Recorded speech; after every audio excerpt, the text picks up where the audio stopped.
Too many times people give up on manifestation because they don't understand how it actually works. In this video, we're going to talk about controlling what you can actually control in order to manifest your desires easier. So what can we actually control?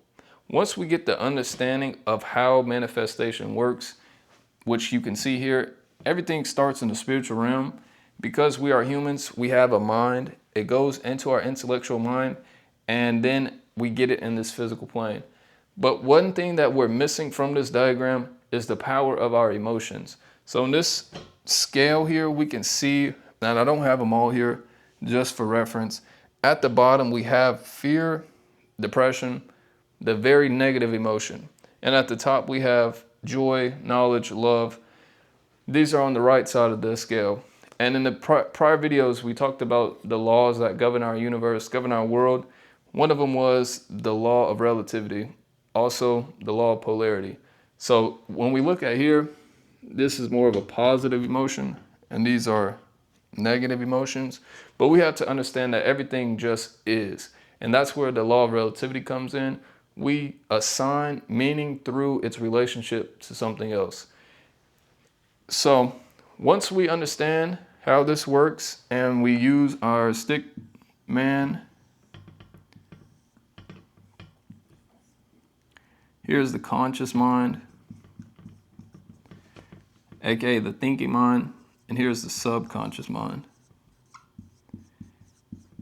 aka our emotional mind.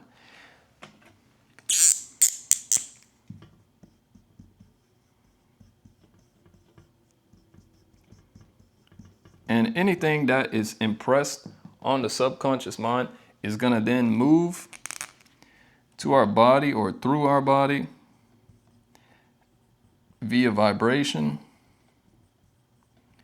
which we take action from, ultimately getting the results that we get in our life. So one thing that people tend to do is they try to focus too much on the physical plane.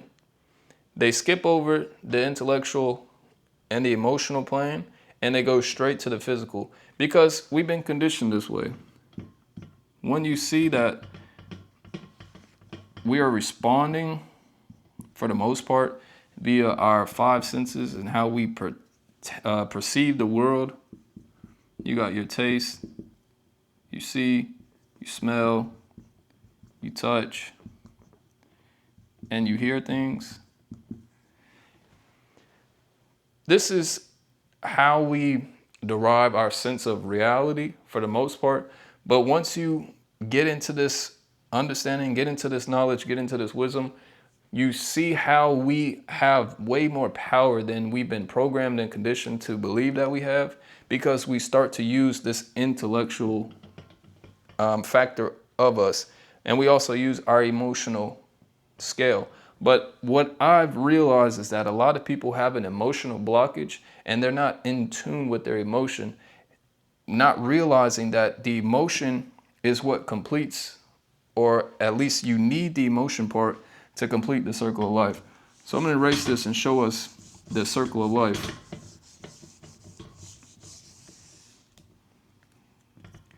Take a circle and you're going to have 4 points. The first point is the spiritual point.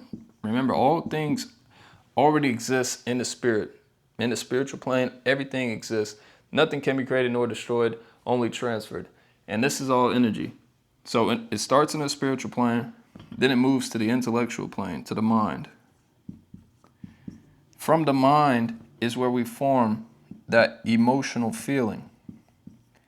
You're thinking about something, and from that thought, you get a feeling. And then finally, it comes to the physical plane. And once it gets to the physical plane, that means it's already, completing the circle. It's here in the spiritual plane. The opposite, the law of polarity, everything must have its opposite. The opposite of the spirit is the physical plane. The gap to bridge that is the mind and the emotion. So what we want to do is become you don't even have to become overly aware, but you need to become aware of what emotional state you're in. And I'm going to post the full blink, but in reality, you have a good and you have a bad emotion. The label can just be a specific thing that you're feeling. So maybe what happens is you're in a relationship with somebody and they cheat on you. At first, you are depressed, you're fearing because you don't understand the perception that has shifted for you. You once thought this way, and now that perception reality has been altered. So you're in this fear, you're in this depression state. And then you begin to realize, okay, maybe X, Y, and Z, and we're trying to shoot up this scale, right? We're controlling what we control, and that is our emotions. The only way to do this, though, is through practicing these things and becoming aware of these things. So maybe you're here, then you begin to worry instead of just being in straight depression. And then you start to doubt, and then you're going up the scale and you're like, okay, maybe this person, they don't just hate me and they were doing this for XYZ. So you start to reason, and then you're moving up the scale. Now you may skip some things here, but and then eventually you get to back to where you're enthusiastic. You're like, okay, maybe we can grow from this. And then you eventually get to here. And this is your true self.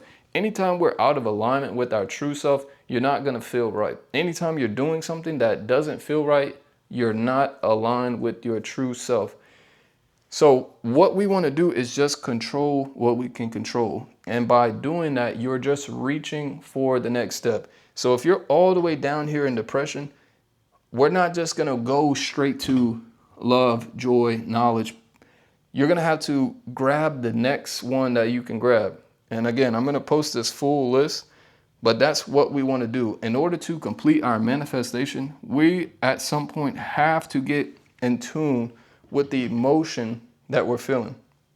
Because without being in tune or acknowledging or matching the emotion that we want to feel, we're not going to complete the circle. So there you have it. Let's control what we can control.